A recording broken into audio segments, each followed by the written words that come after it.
Shalom, saudara yang diberkati dalam nama Tuhan Yesus Kristus. Bertemu lagi dengan saya, Pendeta Novel Saragi.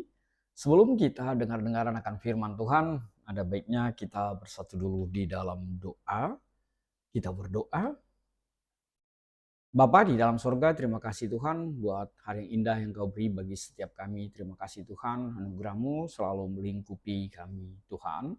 Satu kerinduan kami rindu disapa oleh kebenaran firman-Mu. Maka berfirmanlah Engkau Tuhan, sebab kami siap untuk menerimanya. Amin. Shalom, sahabat terbaik dalam kasih Tuhan Yesus Kristus.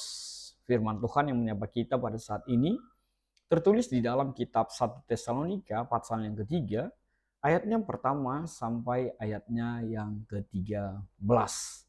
Begini firman Tuhan, saya bacakan buat kita semua. Kabar baik yang dibawa oleh Timotius.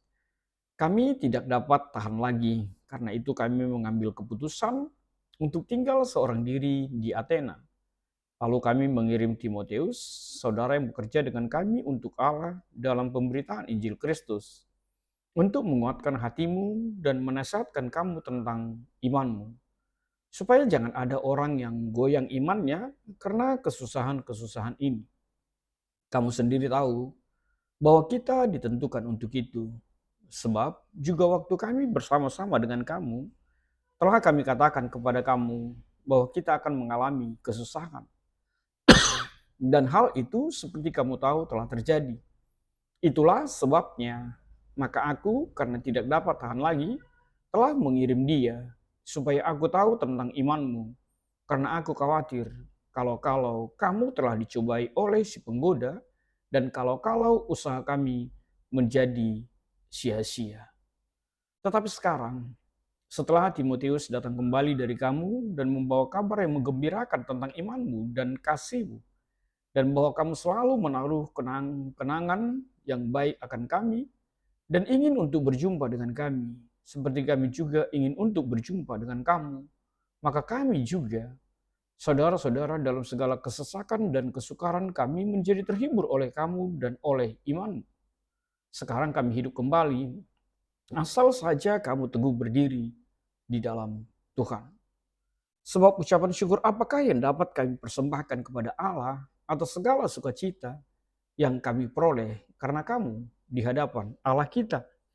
Siang malam kami berdoa sungguh-sungguh supaya kita bertemu muka dengan muka dan menambahkan apa yang masih kurang pada iman. Kiranya Dia, Allah dan Bapa kita dan Yesus Tuhan kita membukakan kami jalan kepadamu, dan kiranya Tuhan menjadikan kamu bertambah-tambah dan berkelimpahan dalam kasih seorang terhadap yang lain dan terhadap semua orang, sama seperti kami juga mengasihi kamu. Kiranya Dia menguatkan hatimu supaya tak bercacat dan kudus di hadapan Allah dan Bapa kita pada waktu kedatangan Yesus Tuhan kita dengan semua orang kudusnya. Demikian firman Tuhan. Saudara yang diberkati dalam nama Tuhan Yesus Kristus, maaf. Tema kita saat ini disebutkan dengan setia mengikuti dan melayani Tuhan. Setia mengikuti dan melayani Tuhan. Saudara yang diberkati dalam nama Tuhan Yesus Kristus, sahabat terbaik dalam kasih Tuhan. Benarlah penting sekali Paulus menuliskan dan menegaskan apa yang dikatakan di dalam firman Tuhan ini. Dengan mengatakan di ayat yang ketiga, supaya jangan ada orang yang goyang imannya karena kesusahan-kesusahan ini. Benar bahwa sering sekali kita juga menjadi bias atas kesusahan yang dialami oleh orang-orang di sekitar kita, terlebih orang-orang yang menjadi gembala, menjadi pemimpin di dalam sebuah pelayanan, sebuah persekutuan, dan itu sangat-sangat bisa membuat kita kalau mereka susah, kalau pimpinan atau gembala kita susah atau hidupnya terancam, ya sering pasti akan berpengaruh kepada domba-dombanya dan sebagainya dan sebagainya. Demikian juga barangkali di negara kita ya, di dunia sekuler ini, bahwa pimpinan itu sangat menentukan dalam kehidupan kita. Saudara yang berkati dalam nama Tuhan Yesus Kristus, sebelum kita lebih jauh, mari kita melihat bahwa latar belakang dari Nats ini tidak lain adalah pendirian jemaat Tesalonika, di mana Paulus mendirikan jemaat di Tesalonika dalam perjalanan misionarisnya yang kedua.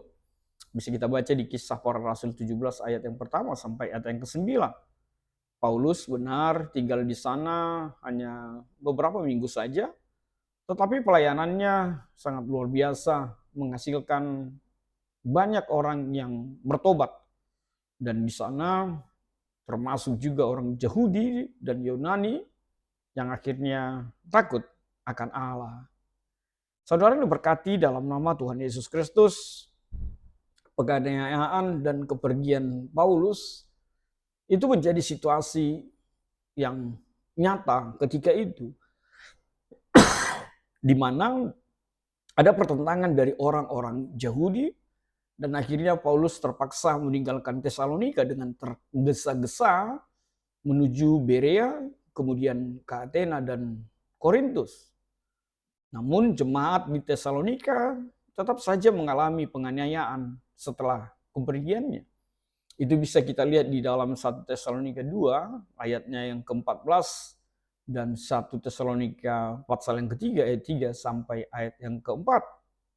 Dan di sini kita melihat bagaimana kekhawatiran Paulus itu. Karena tidak bisa kembali, Paulus sangat khawatir dengan keadaan rohani jemaat di tengah penganiayaan itu. Kita lihat di 1 Tesalonika 2 ayat 17 dan ayat yang ke-18. Dan akhirnya ia mengutus Timoteus untuk menguatkan dan meneguhkan iman mereka.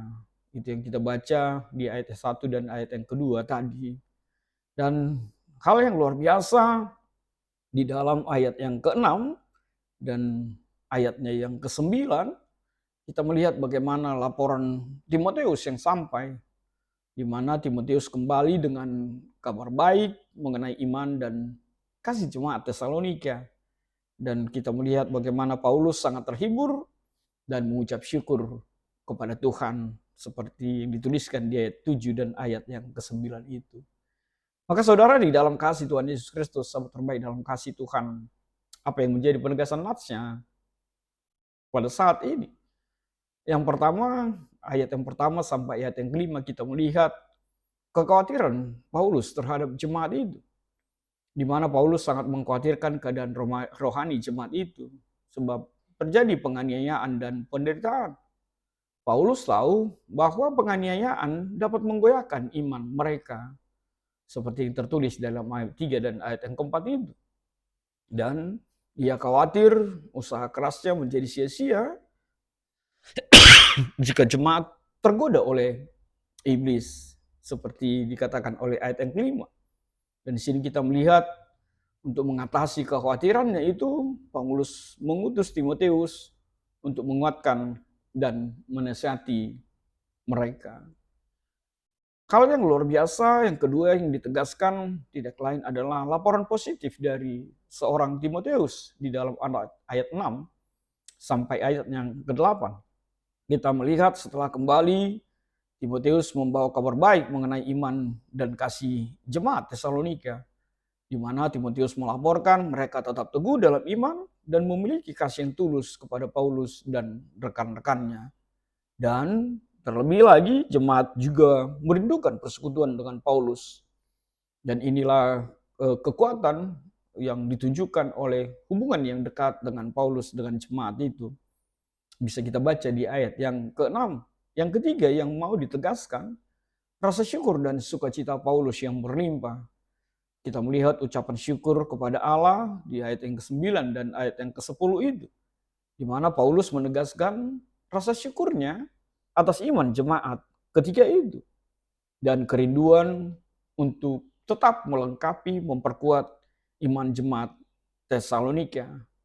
Paulus meskipun melihat bahwa mereka sudah kuat, teguh, tapi Paulus masih ingin lebih lagi memberikan pengajaran lebih lanjut untuk memperlengkapi setiap mereka. Yang keempat, doa Paulus untuk jemaat itu. Di sini kita melihat bagaimana doa menunjukkan harapan rohani yang besar agar Tuhan membuka jalan bagi Paulus, di mana Paulus rindu bertemu dengan jemaat itu kembali.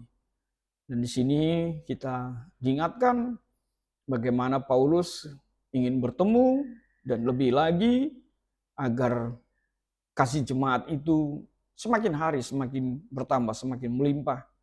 Dan juga adanya kekudusan dan kesetiaan hingga kedatangan Yesus kembali. Nah, saudaraku dalam kasih Tuhan, seperti kalimat yang pertama pembuka dari firman Tuhan ini saya ungkapkan tadi, begitulah situasinya. Sehingga Paulus tidak mau jemaat itu hancur, terpecah, atau meninggalkan iman percayanya kepada Tuhan Yesus. Lalu apa yang bisa kita kaitkan dengan tema kita ketika tema mengatakan setia mengikuti dan melayani Tuhan? Hal yang pertama yang bisa kaitkan dengan tema kita tidak lain adalah milikilah kesetiaan dalam menghadapi pencobaan. Di sini kita melihat bagaimana Paulus dan jemaat Tesalonika menunjukkan bahwa kesetiaan kepada Tuhan tidak berarti bebas dari penderitaan. Tapi kita melihat mereka tetap setia meskipun dalam penganiayaan itu. Dan ini menunjukkan kesetiaan di dalam Tuhan adalah cara terbaik. Walaupun mungkin banyak hal yang harus kita hadapi di dalam pelayanan penginjilan di tengah-tengah kehidupan kita. Yang kedua, sukacita dalam melihat kesetiaan orang lain. Teladan kesetiaan yang ditunjukkan oleh jemaat itu menjadi sebuah kekuatan di mana Paulus juga memuji mereka, bagaimana mereka setia. Dan kesetiaan itu menjadi sumber sukacita dan penghiburan bagi Paulus dan juga bagi orang lain. Lalu apa yang ketiga yang bisa kita kaitkan dengan tema kita? Berdoa dengan setia untuk jemaat.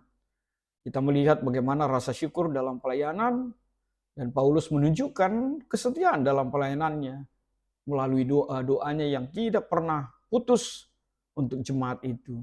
Dan di sini kita melihat walaupun jemaat itu sudah menunjukkan iman yang teguh, tapi Paulus tetap berusaha untuk memperlengkapi dan semakin meneguhkan iman percaya jemaat Tesalonika. Lalu apa yang keempat? Yang menjadi kaitan temanya untuk setiap kita. Doa agar jemaat tetap setia sampai akhirnya. Setia sampai akhir.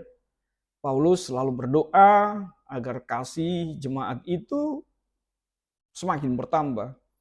Bukan hanya sesama mereka, sesama anggota jemaat, tapi juga kepada setiap orang. Dan tetap menjaga kekudusan hingga kedatangan Kristus Yesus kembali. Artinya kesetiaan bukan hanya untuk waktu yang singkat, tetapi kesetiaan itu haruslah menjadi milik setiap kita selalu dan selalu sampai Maranatha, sampai Yesus datang kembali, hadir menjadi pengadil di tengah-tengah kehidupan setiap kita. Maka saudaraku, sahabat terbaik dalam kasih Tuhan, apa yang menjadi refleksi bagi kita melalui firman Tuhan pada saat ini? Refleksi yang pertama, milikilah kesetiaan di tengah tantangan. Ingatlah dalam hidup kita, mungkin kita selalu bahkan menghadapi tantangan dan penderitaan untuk ikut Tuhan Yesus. Tapi pertanyaannya, adakah kita tetap setia? Adakah kita tetap mengandalkan Tuhan? Itu yang menjadi refleksi bagi setiap kita di dalam ikut Tuhan Yesus. Dalam satu hal yang pasti, ketika ujian datang, pencobaan datang, ingatlah Tuhan tahu keadaan kita dan pasti akan memberikan kekuatannya di dalam kesetiaannya. Hal yang kedua, saling menguatkanlah di dalam pelayanan itu. Apa yang dilakukan oleh Paulus dan Timoteus itu adalah bagian dari untuk saling menguatkan dalam pelayanan ini. Sebab memang kita selalu memiliki perbedaan satu dengan yang lain. Tapi memang manajemen the right man and the right place itu sangat-sangat menguatkan di dalam pelayanan ini. Menempatkan pribadi yang memahami situasi dan memiliki pendekatan seperti apa yang diinginkan Tuhan dalam kehidupan kita. Lalu apa yang ketiga menjadi refleksi bagi setiap kita. Berdoa jugalah dengan setia untuk orang lain. Bertanyalah seberapa konsisten kita berdoa untuk orang lain. Atau jangan-jangan doa kita hanya fokus kepada pribadi kita untuk pertumbuhan iman kita. Tanpa pernah berdoa untuk pertumbuhan iman orang lain. Tapi melalui firman Tuhan ini, berdoalah dengan setia juga untuk iman orang lain. Hal yang keempat, kasih yang terus bertumbuh. Kasih kita kepada Tuhan dan sesama tidak boleh stagnan, tidak boleh berhenti. Terus dan teruslah dalam kehidupan kita, tunjukkanlah kasih itu dengan tindakan yang nyata. Yang kelima, jagalah kekudusan dengan kesetiaan hingga kedatangan Tuhan Yesus kembali. Sebab itu yang Tuhan mau. Siapa yang tahan sampai akhir, itu yang mendapatkan mahkota yang bersumber dari Tuhan, kehidupan kekal. Lalu apa yang terakhir, jangan sampai imanmu engkau gantungkan kepada orang lain. Biarlah imanmu tetap tergantung kepada Tuhan Yesus. Jangan kepada pemimpinmu, jangan kepada orang-orang di sekitarmu, tapi tetaplah bergantung kepada Tuhan Yesus. Tuhan memberkatimu. Amin. Kita bersatu dalam doa. Terima kasih Tuhan buat kebenaran firman-Mu, dan biarlah kami tetap setia meskipun banyak godaan, tantangan, penderitaan, pergumulan yang kami hadapi untuk ikut Yesus. Kami mau pikul salib dan kami mau tetap setia di dalam Tuhan. Dalam kasih-Mu kami berdoa dan ucap syukur. Amin.